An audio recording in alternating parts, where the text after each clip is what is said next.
You're on. No, I'm on. It's Victoria Weinstein. It's Peace Bang. And I just want to talk about when we flub up worship, which happens. I mean, we are every week at least, we're getting up and we're doing a complicated show, essentially. It's an ancient show, it has deep religious meaning, and it's also a show.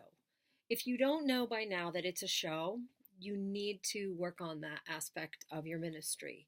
And the reason I say that is because I still attend worship where the people leading worship don't understand that there's a certain way of holding yourself, of speaking. And I'm not talking about like fake stentorian tones or anything. I'm talking about basic decorum, posture, the understanding that you are up front. You're up front and you're making something happen on behalf of the beloved community.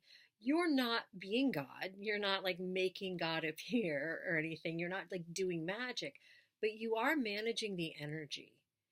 If you're not attentive to the energy and carefully understanding what needs to be kind of lifted over here and tamped down over there, then I would say that it would be really good to work on your sensitivity to the presence of the energy through the flow of worship.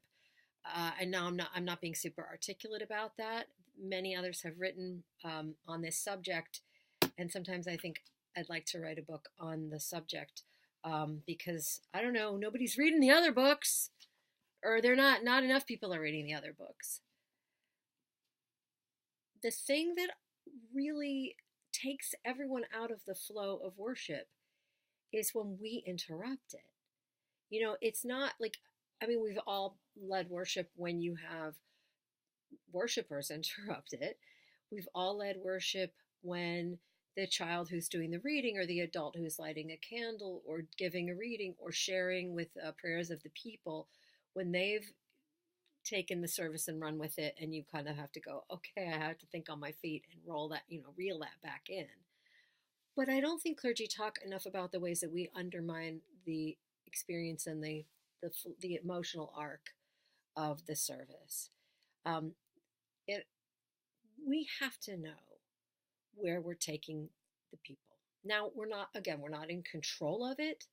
We can't we can't dictate like, no, you're going to feel this. Now this is going to be deep. People might be sitting there thinking about their grocery list or whatever they're thinking. That's up to them. However, we have to work really hard in our preparation, which has to be practical and spiritual and intellectual and theatrical, to understand where we're trying to go with each element. And so that means that we don't ever get up in front of a congregation to lead worship, and I mean like even a small thing, without thinking through and planning through not just every single element every time. Every element every time. Don't ever go in there. I don't care how long you've been doing this. Don't ever go in there not having reviewed the full liturgy. We have to know what the element is about and for, and the transitions between the elements. Okay, so you're going from, maybe an up energy of an invocation or a processional hymn into maybe like a deeper, more meditative, contemplative place, and then you're leading people out, and then you're either, we're either hoping to end up with a very deep kind of profundity, and people are going out going like, whoa, or maybe they're going out rejoicing, whatever it is.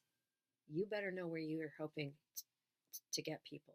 And you and your musicians need to know that, and everybody who's participating in the worship. So when you work with people on giving the reading or on singing the song, feel free to be a director.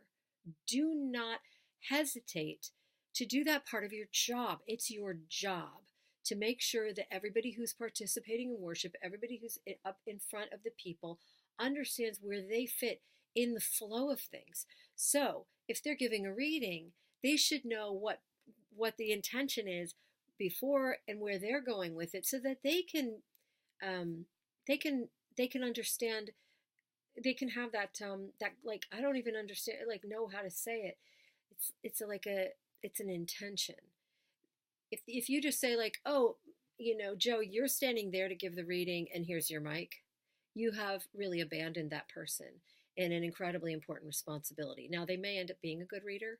They may end up being really communicating a beautiful story with what they say, but likely it would be more meaningful to them and end up bettering what they're giving if you say to them, okay, so we will have just done this thing liturgically, and now then you're getting up and our attention's going to turn to you and you're giving this gospel reading, and here's the context, and here's where I'm going to be going with it in the sermon. So I would love it if you could like really punch these phrases, or I really want you to take your time with this, or it would be nice to have this kind of tone. Let them be part of the creative process with you. Don't save all that just for yourself and up here. So there's that I wanted to talk about. Again, because it's very choppy and disjointed when people pop up and they just pop up and then I did this and I did this, and it's your job again to integrate all of it with a dramatic unity. Now, when you screw up, which will happen, it certainly shouldn't happen frequently, because again, you've got your order of service, you've got your bulletin. I think it's hilarious. I have an Alta ad here. You have reviewed it, you have looked over it, you have imagined yourself actually moving through this liturgy, and you've thought it through, and you haven't taken any part of it for granted, even though you've done it 1,000 times. Okay? I mean, I'm exaggerating a little. There are those times when we are too busy and we're not going to be reviewing as carefully. But certainly for the few moments before you go out there, you've greeted people, etc., take a minute, straighten your stole, get your act together, powder your nose, do whatever, fix the little, I always have the back of my head, it always has bad hair, so I always try to check that. And then you go out there. Now, if you screw up, if you get distracted and something happens, and it's your fault, it's definitely on you. Well, actually, doesn't matter whose fault it is. You must think on your feet in a non-anxious way and don't further distract the worshipers by saying anything about the flub up. Please maintain your decorum. So here's what that looks like.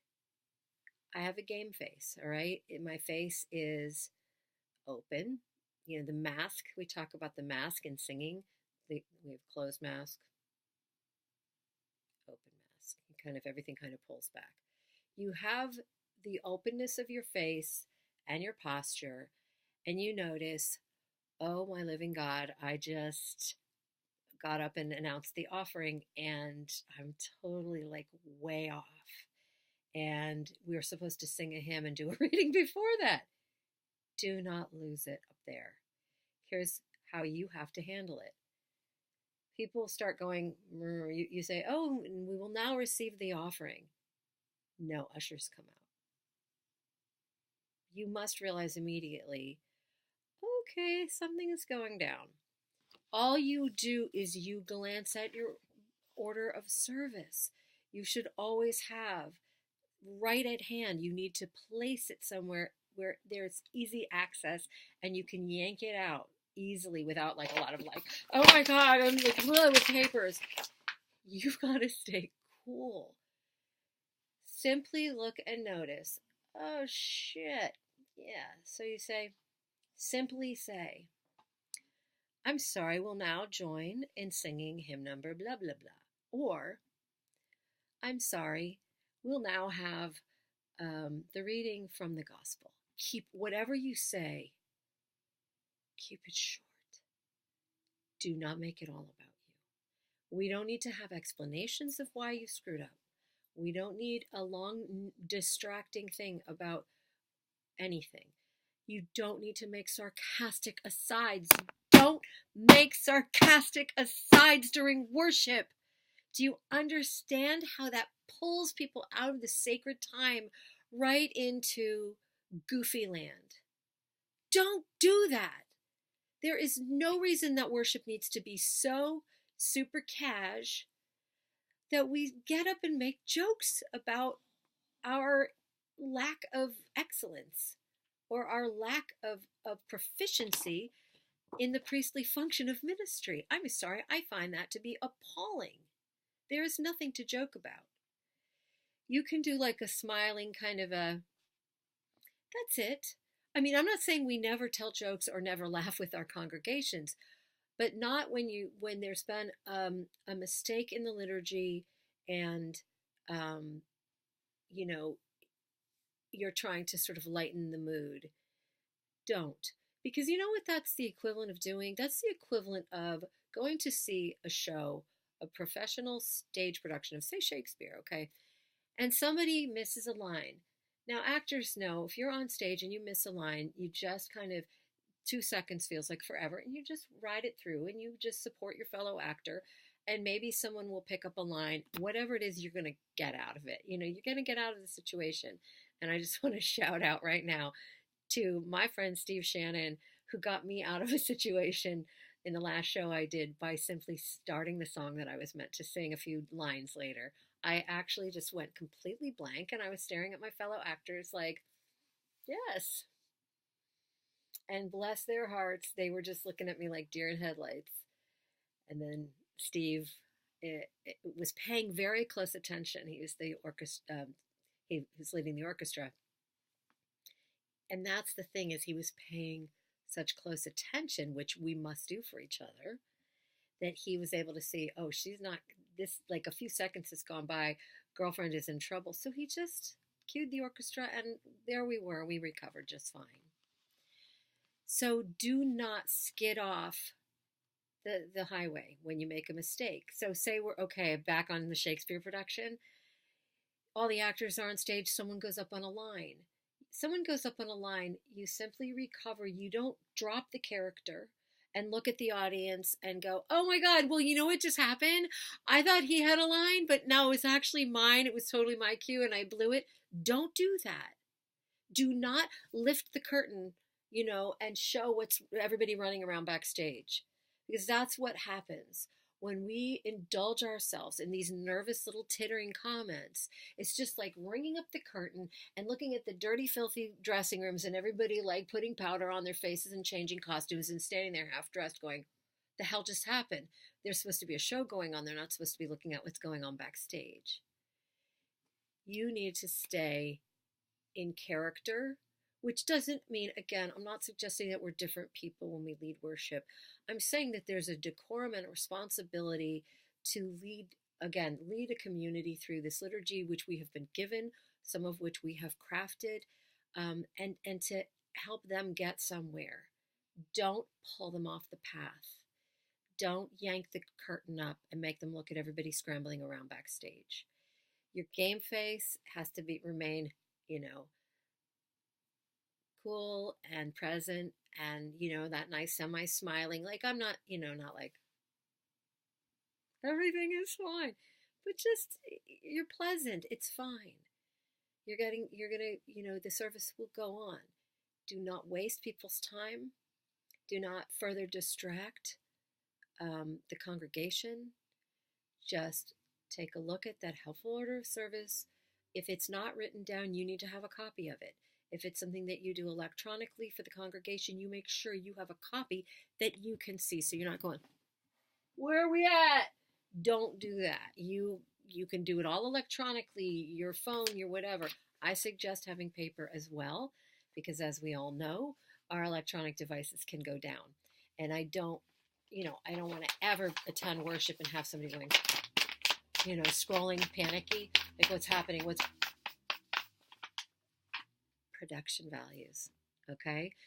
It's an ancient performance kind of an art form, and you are responsible for its smooth operation in worship. Okay, that's it. Be beautiful. Have a wonderful, wonderful rest of your Advent. There's not much left. And we'll talk to you soon. Mwah, kiss of peace.